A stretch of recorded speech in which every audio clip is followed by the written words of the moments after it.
Exoticals. Today I'm going to talk about how embracing your uniqueness increases pretty privilege. So, this is something that you've heard me talk about on this channel a lot. I feel like a lot of women, they think that if they don't fit a specific beauty standard or if they don't look like XYZ celebrity, that somehow they're not pretty or they're not pretty enough. Beauty is subjective. Every culture has its own standard of beauty. Every decade that you've been in has had its own standard of beauty. I remember there was one point where being super thin and blonde and somehow having big boobs was a standard of beauty. And then with the rise of a woman who embraced her unique beauty, such as Beyonce, she embraced her curves and promoted them, and it made the standard of beauty begin to change. So beauty standards change with the trends. So you have to come up with your own internalized beauty standard. I feel like when it comes to insecurities, a lot of women feel insecure about their looks because they themselves don't meet their own internalized beauty standard. So you have two options there. You can either change your internal beauty standard to yourself, or you can change yourself to fit whatever your beauty standard is. I don't judge whatever path you choose to go down, whether it is changing your beauty standard and keeping all of the natural qualities you have, or whether it's changing yourself, getting a new hairstyle or surgeries or makeup, or doing whatever you feel you need to do to meet that beauty standard.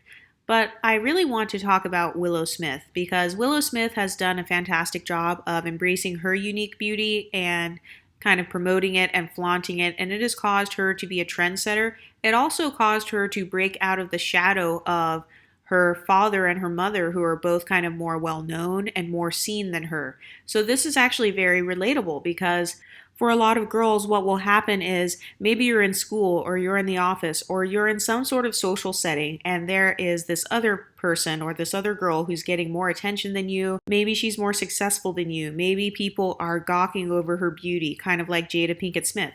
Maybe she fits the classic beauty standard. Maybe she fits the 90s beauty standard, or she is embracing her beauty archetype. And so it's very easy for you to feel like you have to somehow give into the pressure to fit that beauty archetype. But Willow Smith didn't do that. She created her own beauty archetype for herself, and she embraced this rocker emo girl aesthetic. She embraced that alt black girl aesthetic. That's what I call it. I'm kind of just making up terms here. But she embraced that alternative beauty, and she decided to flaunt that and to constantly dress like that and promote that as much as possible, and it actually caused a surge in her popularity.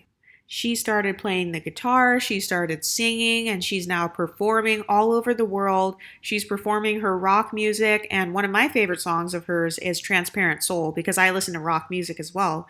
And she is just embracing that aesthetic, and it caused her to not only get out of the shadow of someone who was previously perceived to be the beauty standard, which is her mother, it caused her to get out of her mother's beauty shadow, and it caused her to create her own beauty spotlight. So is there anything that is unique about you that can cause you to create your own spotlight of beauty for yourself? Maybe you have a unique hair texture. Maybe your nose looks very unique. Maybe the way you dress is very unique. And this is what I'm talking about when I say that a lot of unambiguous black women complain about how they look, or they complain about colorism, texturism, and featureism.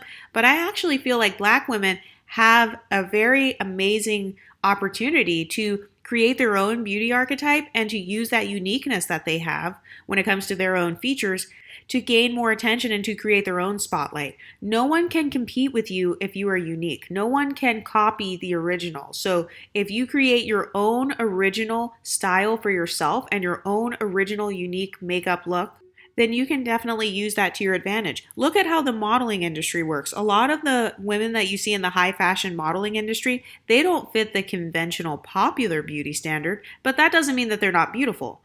There's always someone that can see your beauty. And honestly, I feel like a lot of white women actually are good at this when it comes to embracing their own unique beauty standards. I mean, they will create entire fashion campaigns with someone whose eyes are super far apart, or maybe their teeth are not quite straight, or maybe their lips are super thin, or they kind of have like a whole bunch of freckles covering their entire face. They know how to embrace their own unique styles of beauty and to celebrate the diversity within their own race or their own ethnicity. So I feel like we as MLS women, we can do the same thing. And this is what Willow Smith realized. She realized, wait a minute, I don't have to fit that same light skin, light eye stereotype or that same exact beauty aesthetic that my mom, Jada Pinkett, is fitting. I don't have to do that. I like my 4C hair texture. I like my locks. I like my buzz cuts and my short hair. In fact, I'm going to make a song called Whip My Hair, and I'm going to be whipping my afro back and forth. And you know what? I like to do a long winged eyeliner look. I like that high fashion look. So I'm going to do that makeup look on myself, and then I'm going to take photos, and then those photos are going to go viral, and it's going to cause me to have my own beauty spotlight. Willow Smith is very good at embracing her uniqueness. Another exotical that's very good at this is Rihanna. Rihanna has had so many different looks, and Rihanna loves versatile beauty. She loves switching her hair color, switching her hair texture, switching her makeup look, switching her clothing style. So if you're one of those women who likes dressing differently and maybe you feel like your style is more alternative, maybe you feel like you have a rock edge or kind of an emo edge, then that's fine because embracing that can actually increase your pretty privilege. No one else looks exactly like you, unless you have a twin. But your unique features and characteristics set you apart from others. Embracing your individuality means celebrating what makes you different. This self-confidence and this self-acceptance, that can radiate an inner beauty that is very captivating. Authenticity is also a very beautiful quality. When you're true to yourself and you don't try to conform to societal standards or trends, your genuine personality shines through. So like with Willow Smith, she didn't necessarily want to have kind of this glam look that her mom had. She didn't necessarily want to kind of hang around the black crowd and, do all this cute hip hop stuff that her mom had been doing in the 90s. Willow Smith likes rock music. She likes playing the guitar. She likes wearing her hair in a shorter hairstyle. She doesn't always like to be blonde like how her mom does. And so instead, she chose to embrace what she liked, which is wearing locks or wearing a more Afrocentric hairstyle or shaving her entire head completely. Another woman that was very good at this was Amber Rose. Amber Rose likes having a bald head. She likes having those big giant sunglasses. Like when I think of a bald head and big sunglasses, I think of Amber Rose. That is her signature look. So for you, Exoticals, what is your signature look? Do you like bold lipstick? Do you like bold eyeshadows? Do you like blazers? Like for me, I love wearing blazers. I love crop tops. I'm always in a crop top of some sort. Do you like wearing a lot of corsets? These simple things can help you to stand out. It can help you to get attention. It can help you to get exotical tags. And if you want to shine in some way in a social setting or you want to start a business or something like that, this can help you when it comes to your aesthetics. Because people know, oh, when I see a lighter skinned, green eyed girl with locks playing the guitar, I know that that's Willow Smith. When I see a bald head and giant sunglasses, I know that that's Amber Rose.